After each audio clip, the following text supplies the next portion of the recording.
Seria Timpul Caliați, capitolul Frumusețea care vine din interior. Episodul 9. Bunătatea ca energie vizibilă.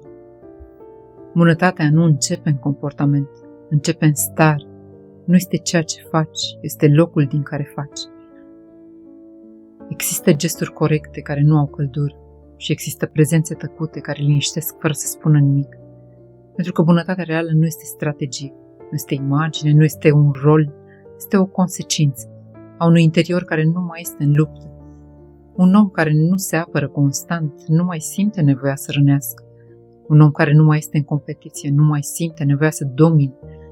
Un om care este așezat în sine nu mai reacționează din tensiuni. Și din acest spațiu apare bunătatea, nu ca alegere calculată, ci ca naturalețe. Nu este fragil, nu este slabă, nu este lipsită de limite. Este clar, pentru că nu vine din nevoia de a fi acceptat.